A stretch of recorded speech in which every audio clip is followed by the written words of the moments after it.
ila hadratin Nabi Mustafa Rasulullah Muhammadin sallallahu alaihi wasallam wa alihi wa ashabihi wa azwajihi wa dzurriyyatihi wa ikhwanihi minal anbiya wal mursalin wa ila jami'il al-muallifin khususan muallif hadzal kitab Sayyidina Syekh Zainuddin Al-Malibari rahimahullah wa ila ruhi Sayyidina Syekh Abi Bakar Syaddah wa ila ruhi Syekhina Al-Ki Abdul Rahim Ahmad wa Syekhina Al-Ki Maimun Zubair wa Syekhina Al-Ki Ma'ruf Zubair wa Syekhina Al-Ki Abdul Malik Luqani Mannan wa Syekhina wa Abina Al-Ki Muhammad Jawahir bi anallahu yaghfiru lahum wa yarhamuhum wa yu'li darajatihim fil jannah wa yanfa'una bi asrarihim wa anwarihim wa ulumihim wa barakatihim fid din wad dunya wal akhirah. Sirrul Fatihah.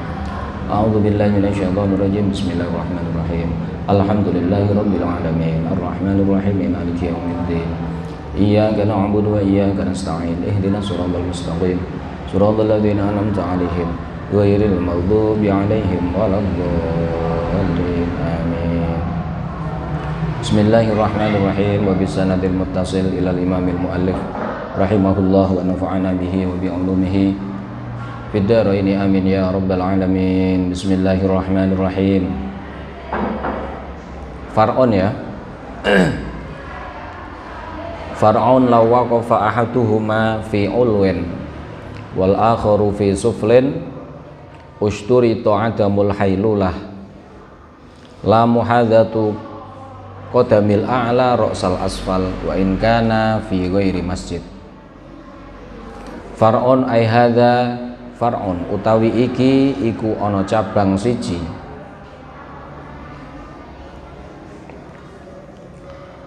lawaqafa lamun ngadeg sapa sing ngadeg ahaduhuma salah sijine imam lan makmum. Lawaqafa lamun ngadeg sapa ahaduhuma salah sijine imam lan makmum ulihe ngadeg fi ulwin ing dalem panggonan dhuwur. Fi ulwin ing dalem panggonan dhuwur wal akharu lan liyane lan ngadeg sapa liyane wal akharu lan ngadeg sapa liyane ngadege fi suflin ing dalem panggonan ngisor. Lafat ulwen bidomil ain wa sukunil lam. Lafat suflin bidomisin wa sukuni alfa. Suflin ulwen mbok waca ilwen ya kena, siflin ya kena. Tapi sing masyhur ulwen karo suflin. Piye ngono kuwi? Nek salah sijine ngadeg salat nok ngisor, sitoke nok dhuwur. Usturita mongko disyaratno. Usturita mongko disyaratake apa adamul hailulati ora anane aling-aling. Usturita mongko disyaratake apa adamul hailulati ora anane aling-aling. La muhadzatu qadamil a'la ora disyaratno ngancerine delamaane wong kang ana ing dhuwur. La muhadzatu qadamil a'la ora disyaratno ngancerine delamaane wong kang ana ing dhuwur. Delamaane wong sing ning dhuwur nganceri napa? Nganceri ra'sal asfali ing sirahe wong kang ana ngisor. Ra'sal asfali ing sirahe wong kang ana ngisor. Wa in kana senajan ana karone imam lan makmum. Wa in kana senajan ana karone imam lan makmum ana iku fi ghairi masjidin ing dalem liyane masjid. Wa in kana senajan ana karo-karone imam lan makmum ana iku fi ghairi masjidin ing dalem liyane masjid. Alama menurut ing atase pendapat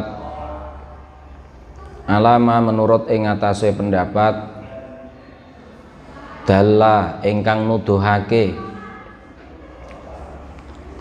dalla ingkang nuduhake alaihi ing atase ma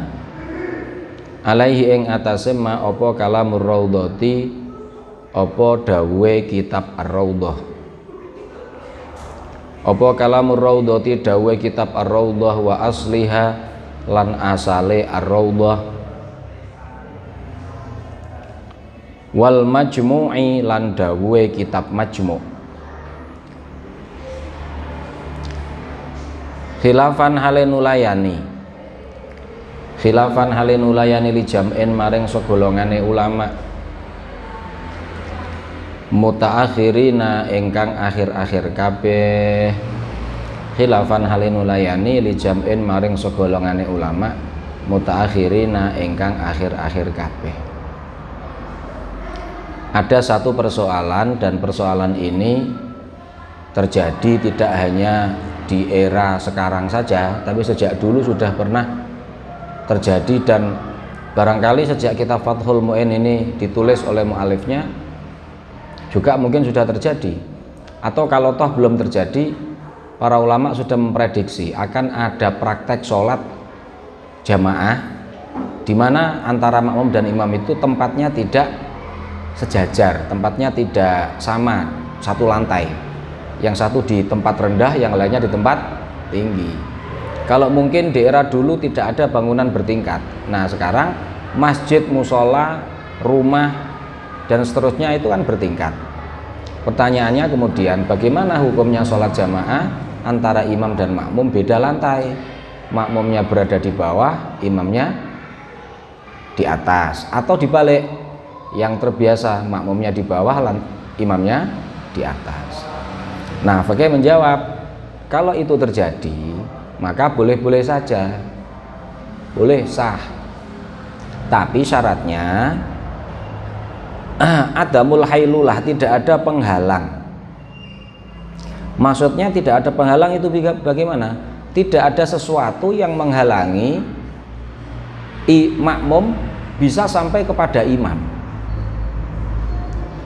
Tidak ada sesuatu yang menghalangi makmum bisa sampai kepada imam, dan sampainya makmum ke imam itu dengan cara yang lumrah, adatan, menurut kelumrahan atau kebiasaan umum.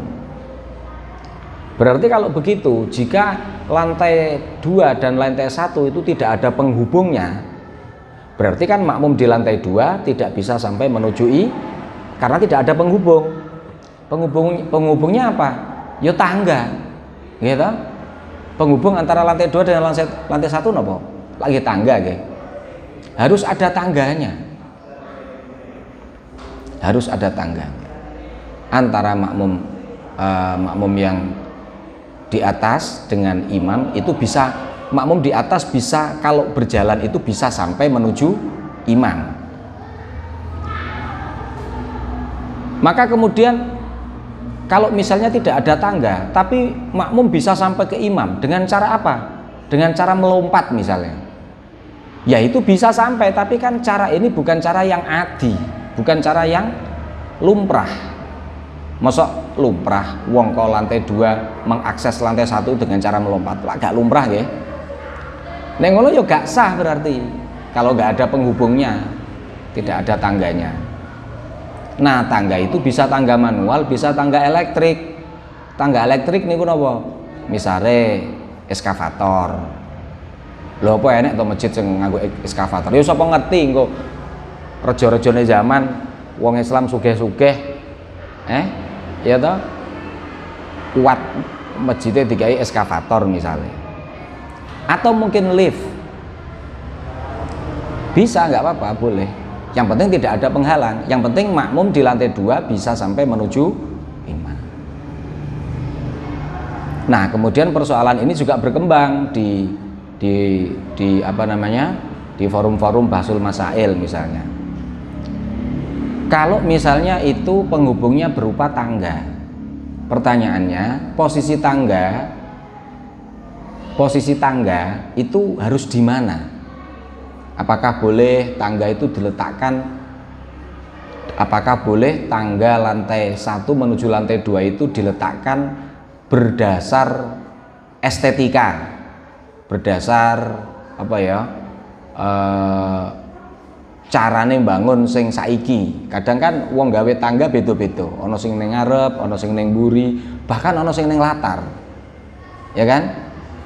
Nah, itu dijelaskan di beberapa kitab hasyiah. Kalau itu memang tidak dijelaskan di kitab matan, di beberapa kitab yang penjelasannya lebih panjang. Hasilnya begini, kesimpulannya begini, kalau itu berupa masjid, bangunannya berupa masjid, maka tangganya itu yang penting diletakkan di bangunan masjid. Itu sholatnya makmum yang di lantai 2 tetap sah, tanpa membedakan tangganya menghadap ke arah barat atau menghadap ke arah timur atau menghadap ke arah selatan atau ke arah utara, nggak masalah. Mau diletakkan di depan atau di belakang nggak masalah. Makanya kamu sering melihat toh, tangga masjid itu kadang ada yang anak tangga terakhirnya itu loh ngadepnya ke arah barat, berarti kan menuju imam, karena posisi imam ada di sebelah barat kan. Kadang ada yang menghadap ke timur, kadang ada yang menghadap ke arah yang samping-samping, ke selatan atau ke utara. Itu hukumnya bagaimana? Hukumnya sah, nggak apa-apa, asal masih di dalam bangunan masjid, selama masih di dalam masjid. Kecuali kalau memang tangganya sudah di luar masjid. Fikih Syafi'iyah mengatakan sholatnya makmum yang berada di lantai 2 itu nggak sah, karena udah di luar masjid. Misalnya menghadap ke timur sisan. Sholatnya makmum yang berada di lantai 2 menurut fikih Syafi'iyah di beberapa kitab hasyiah itu dijelaskan tidak sah sholatnya. Maka cara membuat tangga kalau bangunannya masjid itu yang penting masih berada di dalam bangunan masjid, entah itu di ruang utamanya, di ruang dalam, atau di serambi. Di serambi itu di posisi di tengah atau di pojok kiri kanan terserah, atau mungkin di depan, di serambi yang sebelah samping itu loh. Dan ada kadang di serambi sebelah samping tapi berada di depan misalnya, atau di belakang, nggak masalah. Yang penting tidak di luar bangunan masjid. Itu yang pertama. Yang kedua, kalau bangunan tempat sholatnya itu bukan masjid itu apa? Entah itu musola atau rumah misalnya, pokoknya bukan masjid ya. Maka posisi tangga itu harus berada di depan makmum yang ada di lantai 2 dan menghadap ke barat. Jadi misalnya ini misalnya ini orang masjid, tangganya ini kudu ning jero di depan, di dalam, terus di depannya makmum yang di lantai 2 ya, terus menghadap ke barat. Jangan ada belak-belok. Sekira makmum yang di lantai 2 itu bisa sampai ke imam itu dengan langsung jalan ke depan. Makanya dulu musola di RT 4 itu kan tangganya ya wis piye kecelakaan. Soalnya panitia pembangunnya gak tahu ngaji muin deh. Dikira koyok masjid, akhirnya tangganya kok mburi. Gak sah itu. Sholatnya makmum yang berada di lantai 2. Akhirnya apa? Direnovasi, ya kan? Yang depan itu dikasih tangga akhirnya. Kalau bangunannya bukan masjid, maka caranya begitu. Cara membuat tangganya itu lantai 2, jadi yang depan itu kosong, separuh gitu lantainya, nah harus dikasih tangga langsung menghadap ke arah barat. Caranya begitu agar sholatnya makmum yang berada di lantai 2 itu bisa sah. Maka syaratnya yang penting ada mulhailulah, tidak ada penghalang. Karena ketika tangganya tangganya di belakang, berarti dia sampai kepada kemarin di dalam penjelasan di yang kajian kemarin itu, kalau bukan masjid kan disyaratkan tidak ada izwiror dan in'itof, ya kan? Kalau tangganya di belakang, prakteknya berarti untuk menuju imam ya harus izwiror, harus mundur, harus jalan miring, atau bahkan bisa terjadi praktek membelakangi kiblat, dan itu menjadikan tidak sah sholatnya. Bedanya di sini. Maka kalau masjid bebas, masjid ngadepnya kemana saja, karena kemarin prinsipnya Asal sholatnya itu di dalam masjid antara imam dan makmum, makmumnya berada di tempat manapun, bahkan berada di ruangan-ruangan yang tertutup pintunya kan juga sah loh. Nah, makanya tangganya pun begitu, nggak masalah tangganya mau berada di depan, di belakang, atau di samping. Anak tangga terakhirnya itu menghadap ke barat, ke timur, selatan, ke utara, nggak masalah. Hanya masjid lebih luas. Oke. Wa yukrahu irtifa'u ahadihima 'alal akhar bila hajah. Wa yukrahu lan din makruhno apa irtifa'u ahadihima, apa dhuwur panggonan maksudnya, apa dhuwure salah sijine imam karo makmum, apa dhuwur panggonane salah sijine imam karo makmum alal akhari ing atase liyane bila hajatin kelawan tanpa hajat, walau fil masjidi senajan ing dalam masjid, walau fil masjidi ing dalam masjid. Kalau hukum asalnya sholat jamaah yang beda lantai antara imam dan makmum, itu hukum asalnya bagaimana? Dilihat, kalau tidak ada kebutuhan maka hukumnya makruh. Kebutuhan itu apa? Ya misalnya di lantai bawah sudah penuh, kemudian baru lantai atas yang diisi, atau mungkin untuk membedakan yang lantai bawah untuk laki-laki, lantai atas untuk perempuan tapi yang agak belakang, yang bagian belakang, berarti ada hajat, berarti nggak makruh. Tidak ada hajat itu contohnya lantai bawah satu sof aja belum penuh, kok makmumnya yang lainnya sholat di lantai 2. Nah itu terjadi hukum kemakruhan karena tidak ada hajat. Bisa kasusnya begitu, atau kasusnya begini, lantai antara imam dan makmum lebih tinggi imam, dan itu tidak ada hajat. Makanya dulu masjid sini itu kan dulu pengimaman mihrabnya itu kan lebih tinggi, berapa? Meh semeter ya. Yo piye meneh wong ancen. Panitia pembangunan itu kan kelemahannya itu kadang-kadang pengetahuan tentang tata cara sholat berjamaah itu kurang. Diakui atau tidak, rata-rata kita panitia pembangunannya itu kurang memahami. Sebenarnya panitia pembangunan itu harus orang yang paham persoalan sholat jamaah lah. Biar apa? Menyediakan ruang untuk sholat jamaah itu juga ada pertimbangan fikihnya, tidak hanya pertimbangan bagusnya begini, indahnya begini.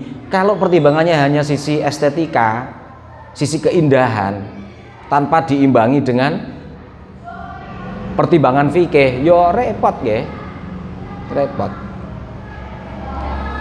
Masa tempat imamnya digawe dhuwur banget, makmumnya cendek, gitu. Makanya mbien akhirnya terus dilakukan renovasi. Itu dalam rangka apa? Menghilangkan kemakruhan. Kalau era dulu mungkin ada hajat. Contoh hajat itu apa? Ta'limul makmumin, mengajari makmum. Lah tapi masa ngajari sampai puluhan tahun diwarai carane sholat, makmumnya wis iso. Nggih. Kalau ada hajat ta'limul makmumin, mengajari makmum cara sholat yang benar, itu nggak makruh. Tapi kan diajari mosok dari dulu ya kalau makmumnya kecil-kecil, anak-anak pondok misalnya. Lah kalau makmumnya sudah sama-sama dewasa dan sudah terbiasa sholat, maka diratakan, hendaknya itu rata antara imam dan makmum, tempatnya rata. Kalau nggak rata, bagaimana hukumnya? Kalau nggak ada kebutuhan yang dibenarkan secara fikih, maka hukumnya makruh. Maka sebenarnya sholat lantai pertama dan lantai 1 dan lantai 2 itu kalau nggak ada hajat itu ya jangan dilakukan, hukumnya makruh. Kecuali kalau ada hajat, meskipun bentuknya itu masjid, walau fil masjid. Wa minha lan iku setengah saking syurutul jamaah, ya, syaratnya jamaah. Muwafaqatun utawi nyocoki fi sunanin ing dalem pira-pira sunnah. Tafhushu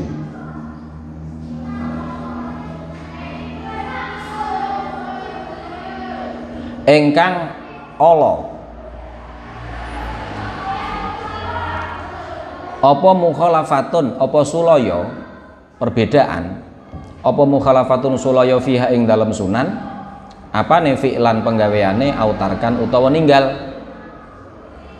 Mula fatab tulu mongko batal apa salatuman, apa salate wong. Fatab tulu mongko batal apa salatuman, salate wong waqa'at ingkang tumiba bainahu ing dalam antarane man wa bainal imam lan ing dalam antarane imam apa sing tumiba, apa sing terjadi, apa mukhalafatun, apa perbedaan atau persulayaan, apa mukhalafatun, apa persulayaan.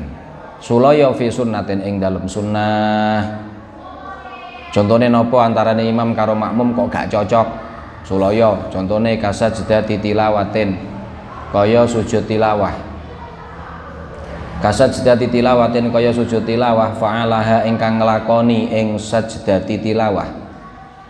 Fa'alaha kang nglakoni ing sajdati tilawah sopal imamu imam. Wa tarakaha lan ninggal ing sajdati tilawah. Wa tarakaha lan ninggal ing sajdati tilawah sopal makmumu makmum. Ninggale amidan hale jarak, amidan hale jarak, aliman tur hale ngerti bitahrimi kelawan keharamane ninggal sujud tilawah sing dilakoni imam.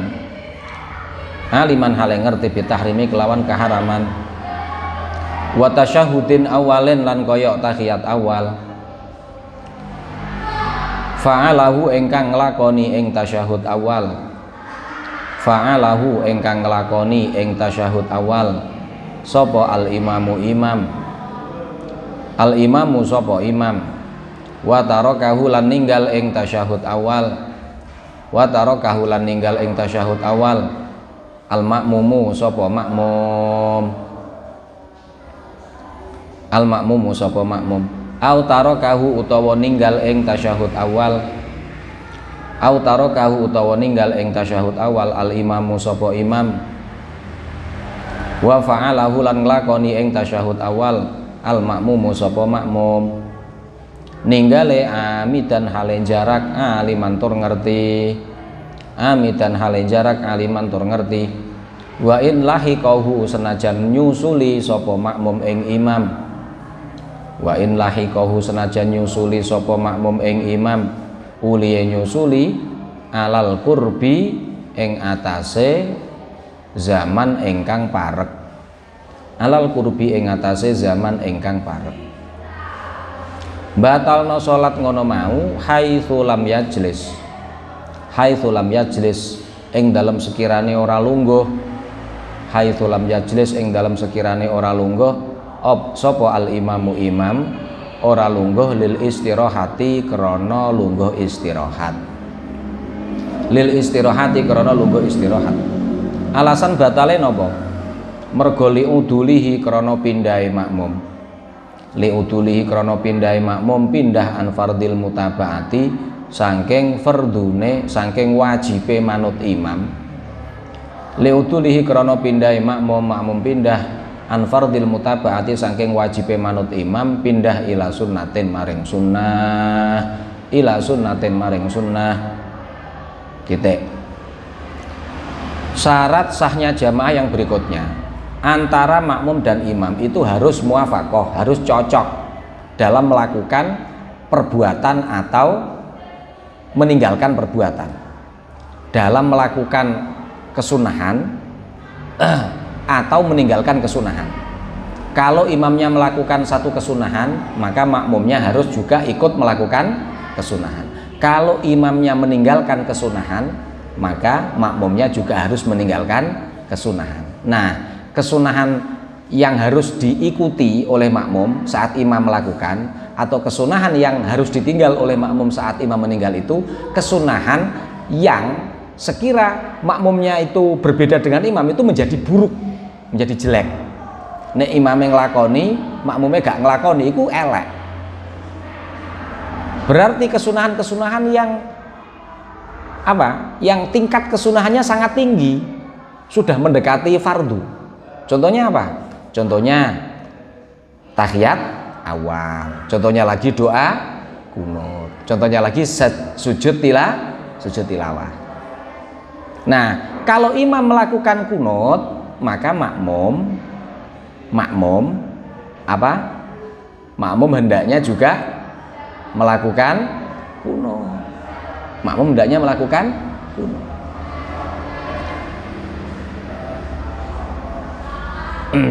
Kok kunut ya? Bukan kunut ya. Tahiyat awal. Kalau kunut enggak nanti. Kalau kunut beda. Kalau kunut itu yang kalau misalnya berbeda tidak dianggap mengapa. Kalau imam melakukan tahiyat awal, makmumnya juga harus melakukan tahiyat awal. Kalau imamnya melakukan sujud tilawah, makmumnya juga hendaknya melakukan sujud tilawah. Kenapa? Karena sujud tilawah dan tahiyat awal itu merupakan kesunahan yang sudah mendekati wajib. Kalau apabila imam melakukan, maksudnya makmum jangan sampai tidak melakukan. Apabila imam meninggalkan, makmum ya hendaknya ikut meninggalkan. Tapi kalau kunut nanti yang berbeda, yang kedua. Apabila seorang imam melakukan tahiyat awal dan makmum tiba-tiba tidak melakukannya, maka dilihat, dulu sudah diterangkan dulu ya. Maka dilihat makmum ini kalau khusus tahiyat awal ditafsir. Apabila imam melakukan tahiyat awal, makmumnya tidak melakukan, maka hukumnya bagaimana sholatnya makmum? Ditafsir. Tafsir yang pertama, perincian pertama, apabila itu melakukan dalam keadaan tidak sengaja, ia sudah terlanjur berdiri, maka saat makmumnya ingat, dia harus segera kembali untuk mengikuti imam di dalam tahiyat awal. Kalau dia pas berdiri makmumnya kok tidak dan ingat kok tidak kembali melakukan tahiyat awal bersama imam, baru dihukumi sholatnya makmum batal. Ini kalau nggak sengaja ya, kalau tidak sengaja. Kemudian apabila saat imamnya melakukan tahiyat awal, makmumnya sengaja tidak melakukan tahiyat awal, sengaja berdiri, maka bagaimana? Fikih Syafi'iyah mengatakan ia disunahkan kembali untuk melakukan tahiyat awal bersama dengan imam. Pilihan pertama. Pilihan kedua, ia diperbolehkan menunggu imam berdiri. Ini dulu sudah pernah dijelaskan ini. Ini kalau tahiyat awal yang dilakukan oleh imam. Imam melakukan tahiyat awal, kondisi makmumnya kan ada dua. Ada kemungkinan dia meninggalkan dalam keadaan lupa, ada kemungkinan dia meninggalkan dalam keadaan sengaja. Hukumnya kayak gitu. Nah, sekarang perincian yang kedua, imamnya tidak melakukan tahiyat awal. Tidak melakukan itu dalam keadaan bagaimana? Bisa sengaja, bisa lupa. Nah, kalau lupa sudah terlanjur berdiri kan nggak boleh kembali toh. Sudah terlanjur berdiri imam ini ya. Ya udah melakukan rakaat ketiga. Nah, makmumnya bagaimana ini? Apakah dia boleh melakukan tahiyat awal atau harus berdiri mengikuti imam? Nah, nanti diperinci nanti di belakang-belakang. Kesimpulannya begini. Dilihat imamnya sempat duduk istirahat atau enggak. Makanya tadi ada takbir haitsu lam yajlis al imam lil istirahah. Imamnya sempat duduk istirahat. Duduk istirahat itu apa? Duduk bangun dari sujud kedua. Lungguh sediluk kuwi lho. Ya, duduk sebentar. Kalau dia duduk sebentar lalu berdiri, maka posisi makmumnya diperbolehkan melakukan tahiyat awal. Sekira dia bisa menyelesaikan bacaan tahiyat awal sebelum imamnya rukuk. Jadi dia boleh tahiyat awal agak cepat, selesai langsung ikut berdiri. Yang penting imamnya belum rukuk. Pilihan pertama. Pilihan kedua, dia juga boleh ikut langsung berdiri mengikuti imam, meninggalkan tahiyat awal berarti. Itu perinciannya. Nah, nanti di belakang-belakang dirinci. Ini kesunahan khusus untuk kesunahan di mana antara imam dan makmum itu kalau misalnya terjadi perbedaan itu dianggap buruk. Contohnya ini tahiyat awal sama apa namanya? Sujud tilawah. Nah, kalau persoalan sujud tilawah itu ya agak repot ini, tergantung kebiasaan. Soalnya kita kan jarang sekali ya melakukan sujud tilawah. Misalnya imamnya yang dibaca surat Iqra misalnya, pas terakhir wasjud waqtarib, kamu pernah melihat terus imamnya langsung sujud tilawah? Wong di luar sholat aja cukup membaca tasbih kayak biasanya. Tapi kalau misalnya terjadi imamnya tiba-tiba sujud tilawah, makmumnya bagaimana? Ya kalau ia tidak mengikuti ya dianggap terdapat mukhalafah yang tafkhusyu fihi, mukhalafah fi sunnah yang tafkhusyu fiha. Maka ya makmumnya kondisinya dilihat, dia tahu, dia tidak apa namanya, dia tahu atau tidak. Dulu sudah dijelaskan juga ini. Maka kalau makmumnya tidak tahu, loh imamnya kok tiba-tiba sujud padahal belum rukuk, dikira lupa. Makanya sebaiknya itu kalau imam itu sebaiknya kalau memang mau melakukan berencana membaca surat yang dimana di dalamnya terdapat ayat sajdah, itu ya makmumnya dikasih tahu lah. Ini kan hal-hal yang jarang dilakukan ya, jarang dilakukan. Biar tidak membingungkan makmum dan biar tidak berdampak kepada ketidakabsahan sholatnya makmum, kan kasihan makmumnya. Jadi berarti imam ya kudu pangerten sithik datang makmumnya. Pun amma idza lam tafhash al mukhalafah fiha fala yadurru al ityan bis sunnah. Wallahu a'lam. Al-Fatihah. A'udzubillahi minasyaitonir rajim. Bismillahirrahmanirrahim. Alhamdulillahirabbil alamin arrahmanir rahim maliki yaumiddin. Iyyaka na'budu wa iyyaka nasta'in ihdinas siratal mustaqim. Shiratal ladzina an'amta 'alaihim ghairil maghdubi 'alaihim waladdallin. Amin. Subhanakallahumma wa bihamdika asyhadu an la ilaha illa anta astaghfiruka wa atubu ilaik.